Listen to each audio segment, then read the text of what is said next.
Well, hello folks, welcome to the Passion for FM YouTube channel. I'm the Custard Prophet, welcome along. So we have a cracking video in store for you today. We've asked the Passion for FM partners to give us two teams that they think we should all be managing for FM23.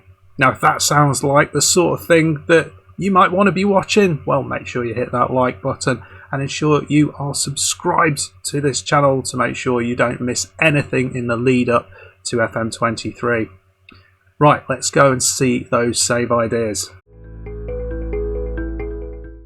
Hello all, Murph FM here. So here are my two teams I believe you should be rebuilding in FM23. First off, we're flying to Germany. We're going to check out Hertha Berlin. So Hertha Berlin, they're a team that have been struggling in recent years. They had a buyout a couple of years ago, new ownership, and things haven't really gone to plan. They spent big money on a lot of transfers in those first two seasons under the ownership, and nothing has really worked out for them. And most recently, in the Bundesliga, they finished 14th in the 21-22 season, narrowly avoiding relegation to the Bundesliga too. They have some big players in their team right now. We can go check some of them out here. Of course, the likes of Kevin Prince Boateng, a name you'll be fondly remember. Of course, he has been around for quite a while now. He's been everywhere. Schalke, Milan, Portsmouth, Tottenham, Dortmund. He's made the rounds. Barcelona, of course, a lot of Besiktas, Monza. He's been everywhere. What a player he's been over the years. 34 years of age, he's still not a bad midfielder to have in your team. Of course, Stefan Jovetic as well. Formerly of the Premier League, formerly of Manchester City, Inter Milan, and most recently in Monaco. A great striker over the years, but again, you can see here, he's never really hit the heights of getting more. But no, he ain't got no more than 10 goals any season. So, can you convert him? Can you make him that goal machine at 31 now? Can you find goals within this striker? And of course, one of my favourites, Dodi Luca Bacchio, formerly of Watford, joined Hertha on a permanent a couple of seasons ago now. He's been a great player in real life for them. But, again, he's the sort of player who could build his team around now and push towards the future. Would Luca Bacchio make your starting 11 at Hertha Berlin? Or would you get him cashed in now at 17 million? Not a bad bit of money to start with there if you did cash in, because currently within FM22, you start with 6 million. Of course, FM23 is around the corner. Will you get more than that for him? Who knows? But our first team to look at is Hertha Berlin. But now we're going to fly over to Spain for team number 2. So we're going to look at Valencia. So here we are in Valencia, sunny Spain. And we arrive here at a team that have been underperforming in recent seasons within La Liga. Valencia finished 9th in La Liga in the 21-22 season, just gone. And things have been going great for them for a while now. They've turned to a bit of a selling club to bring these good players through, and players are leaving left, right and centre from there. I mean, they used to be a dominant force in Europe. You can see here, they have won 6 Liga titles. They have won the Champions League. They've won the Super Cup. They've won European trophies for many, many years now. So is it the time that you rebuild Valencia and get them back to European glory and even winning a La Liga title? It's been a long time for them, and they do have some great players to work with. One of my personal favourites within Football Manager is Jose Gaya. The left back can get forward, he can whip in crosses at 14 crossing, 14 dribbling, acceleration of 17, passing of 15 as well. He's not bad at a free kick over at 14 free kick taking as well, and 14 for corners. This ball on your set pieces and getting up and out left hand side is key to your team. If you're going to do a Valencia save, he's the guy. But again, do you cash it in on this sort of player? You start off within FM22, of course, with only 4.6 million and you're already above the wage budget. But, of course, FM23 is around the corner. That could completely change. But otherwise, there's a few players I want to mention. Potential wonder kids for FM23 we should be looking at. Yunus Musa being one of them, the 18-year-old American. Now there's a couple of caps under his name now. Definitely worth a looking. Definitely worth a looking. I did Valencia last year on FM22 in my beta save. And this guy turned absolutely incredible. Will he next season be the main man at Valencia in your save? And of course, the young keeper, Gio Marmalishvili, someone who I've been absolutely raving about all this year. A great keeper within Football Manager. Can he be your new number 1 at Valencia? Some great players there for the future and some current ones you can build your save around, like Boavista, Andre, Sammy Castaldo, who has just joined from AC Milan as well. So some great young players and some great elder statesmen of the team you could say here at Valencia to look at and build your new team around here at Valencia by doing your save over in Spain. And we should mention some honourable mentions, of course. Edinson Cavani has joined Valencia on a free transfer after leaving Manchester United as well. And one you get on loan at the start of this save, Moriba, has joined on loan from RB Leipzig. What a midfielder this kid is. 18 years of age within the game now. If you can keep him in that loan from Leipzig, that could be a one hell of a midfielder for you there. Him and Musa going forward in the future, that is a great partnership. So let's move things forward now onto the next creator here for Passion for FM and check what other teams you should be rebuilding in FM23. G513 here, and I've got two teams that you should definitely be looking at managing in Football Manager 23. The first team is Boavista in the Portuguese Premier League. Way back in the year 2000, Boavista won the league, and since then, they've been nowhere near the title. And with a stadium holding nearly 30,000 fans, it's fair to say there is demand to bring silverware back to Boavista. But that is no mean feat, as since the year 2000, teams have been dominating. Sporting, Porto, Benfica, and Boavista, of course, have been nowhere near. That is, however, until you become the manager. Using an updated database, I've pretty much got the squad Boavista are going to start Football Manager 23 with, and as you can see, there are some decent players. We have Sebastian Perez here, who is a fantastic defensive midfielder for the Portuguese Premier League, and he should be the linchpin of your midfield. Alongside him, you have the 24-year-old Makuta, a fantastic midfield player, a defensive midfielder, 15 determination, 16 stamina, 16 strength. He's going to win the ball back for you every single time. And once he's got the ball back, he's going to be looking for Penaranda, a fantastic attacking midfielder, 15 dribbling, 15 first touch, 15 pace. This guy can play number 10 or even up front. Either way, he is a great player to focus your team around in the first couple of seasons. But that's not all. Boavista also have Lorenko, a wonderful attacking player, can play anywhere across the front line, and as you can see, his attributes are very good for being 23, and he does have a little bit of wiggle room to get even better. And you need to hope that he does come good, because Boavista, they do not have a lot of money to play with. They're expected to have a £0 budget in next year's Football Manager, so you're going to be relying on frees and loans, or you could focus on the youth. But you'd be disappointed because Boavista don't have many youth prospects. However, when you look at the potential of some of these guys, you can see just how bright the future might well be. We have Burner here, a 17-year-old midfielder with attributes that are fantastic for such a young player. Lots of potential in this one for sure. And Martin Tavares, another striker who could potentially propel Boavista back to that title. Now this save is not going to be easy. The first season you are predicted to finish mid-table, but of course with your managerial skills I'm sure you can achieve better. But this save is for the long term. Can you manage to disrupt the dominance of Sporting, Porto and Benfica and propel Boavista back to the heights that they felt in the year 2000? Well, all I've got to say to you is good luck. And if this save doesn't tickle your fancy, the next one just might. And for this save, we head to England with Leicester City. Now this side has not tasted league success since 2015 when they completed the unimaginable and won the Premier League. But they've been nowhere near ever since. And looking at form this season, it doesn't look like they're going to be anywhere near this year either. This squad has been decimated as well, with club captain and legend Kasper Schmeichel leaving. There's definitely some room for improvement. Add in the fact that the best prospect at the club, Wesley Fofana, has also gone. Leicester are in the need for a bit of a rebuild.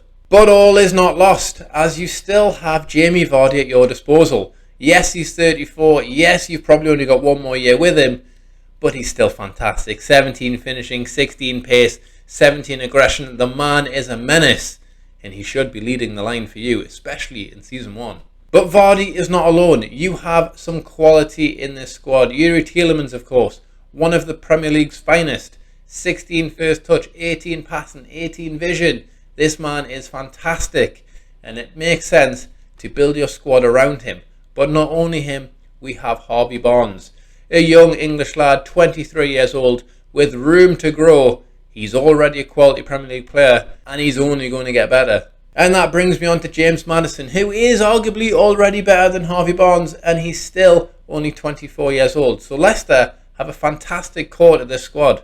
And it is good that they do have that core, because Leicester, they are not the money bag side that you would expect a Premier League champion to be. Rumoured to have around £10 million to spend in next year's FM, with a balance of £52 million. You're not going to be able to bring in the world beaters at the beginning of the save. So you might need to rely on your youth. which is not a bad thing. Leicester have some very, very talented youngsters. Ben Nelson, for example, 17-year-old, already worth around £20 million. A very, very decent young centre-half. Is he the Fofana replacement? Well, give him a year or two and who knows, he might just be. Now, expectations are still quite high for Leicester. Predicted to finish 8th place, challenging for those European positions. If you're lucky enough to squeeze into the top 6, this save could be a short-term option. However, if you miss out in the first season, it could be the case for a nice long rebuild. With the starting 11 at your disposal, top 8 should definitely be achievable, with a few signings as well. Who knows? Maybe you can bring the title back to Leicester. But you're going to have a hard job. Liverpool, Man City, they're bloody good. Can you be better than them? Well, give yourself 5 years to find out. Good luck. Hello guys, Frankly FM84 here. Today I've got 2 interesting projects that I think you could look at as a possible first save idea in FM23. The first team is an English team that hasn't won the top flight in England since 1981, and they have won the European Cup. And the second team is a team from Italy who had their best spell in the 1990s and also won a European competition. Let's jump into the video and show you who the 2 teams are. The first team that caught my eye as an interesting project for you to manage in FM23 is Aston Villa. Yes, the team from Birmingham are one of only 5 teams that have won the European Cup based in England. They last won England's top flight in 1981. That was what qualified them to go on into the European Cup in 1982, and they went and won it. Since then, they have only won 2 League Cups on their journey to the present day, and unfortunately for them, in 2016 they found themselves getting relegated to the Championship. Since then, they spent 3 years in the Championship before in 2019 they finally managed to get themselves out, winning the playoffs against Norwich. The season after that, they were nearly relegated again. They got themselves in a relegation scrap, which meant that Dean Smith was shown the door. They went up to Scotland and they poached Steven Gerrard from Rangers to come down to Birmingham to steady the ship, and that is exactly what he did. He saved the club in his first season in charge, and now coming into the 22-23 season, he's going to be managing a full season for the first time at Aston Villa.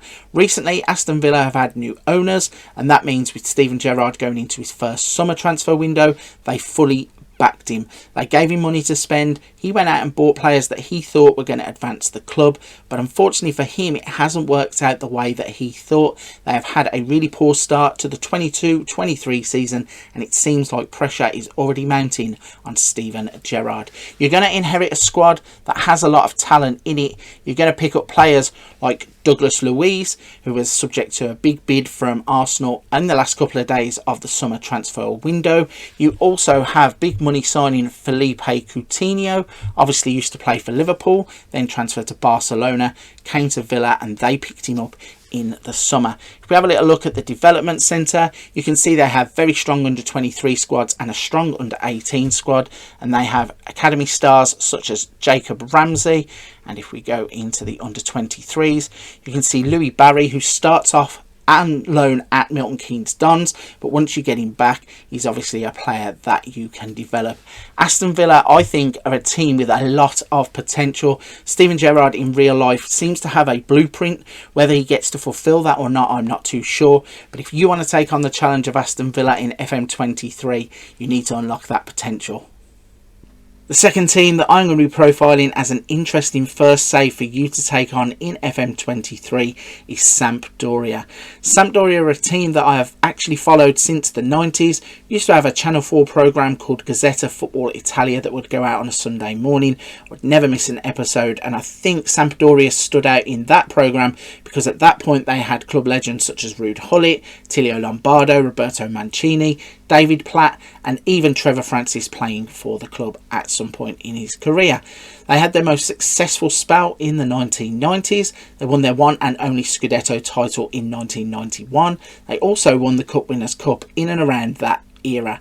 They were relegated in 2011, but they bounced back at the first time of asking, only spending 1 season in Serie B. And since they've been back in Serie A, they have been a firm mid-table team who are looking to progress.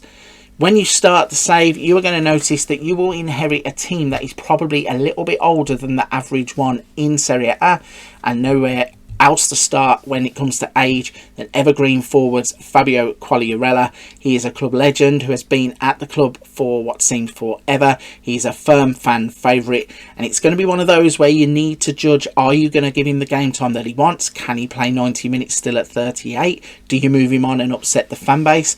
That is the first big decision you are probably going to come across. The next decision that you are going to need to make is what you do after Harry Winks. You start the game with him. You will have him for one season, and then he will be going back to Tottenham. Do you have the money to go out and replace a player of his calibre? Other notable players that are on the books are Manolo Gabbiadini, who used to play for Southampton, and you've got Francesco Caputo there as well. You also have Ronaldo Vieira, who used to play for Leeds United. Go and look at the Dev Centre. You can see their under 20 squad is just average. Their under 18 squad is also average, so not a lot of players are coming through the youth development at the club. But you do have two players that are first team candidates. First one being Telasco Segovia. He's a player who is on loan from Deportivo Lara. There is an option in his contract to buy him for $850,000 at the end of that loan. I think he's one that is probably going to be worth investing those pennies in. The other player coming through the ranks is Gerard Yepes, and he looks like a solid player also to try and develop into the first team. So, if you are going to take on the challenge of managing Sampdoria, you are going to need to decide what you're going to do with the ageing squad. Can you bring the average age down quickly? Do you have the money to go out and buy the types of players that you want? It might turn into a slow burner save, which is not necessarily a bad thing, as you could have prolonged success through the save at Sampdoria. I think these are a team just like Aston Villa who have a lot of potential. If you can unlock the potential, you're going to have loads of fun playing as Sampdoria on FM23. Well, hello, Custard Prophet here, and I have two clubs for you to manage, both of which I have previously managed on my channel. It's Burton Albion and RFC Liege. Let's get to it. Well, the first club is Burton Albion, and I've been a fan of Burton Albion since I was a kid, so I am biased, but I'm going to convince you why this club is the one you should be managing in FM23. So Burton have spent most of their time in non-league football, but in 2009 they were promoted to the league. They got as far as the Championship, but in recent times there has been a bit of a decline. So the current season they have started incredibly poorly. They sit bottom of the league with just a single point after 8 games.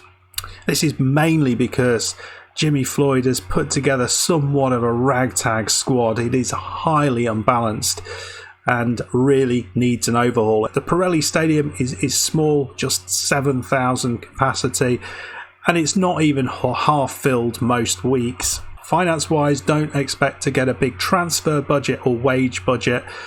The chairman is an accountant and he is quite tight with those purse strings.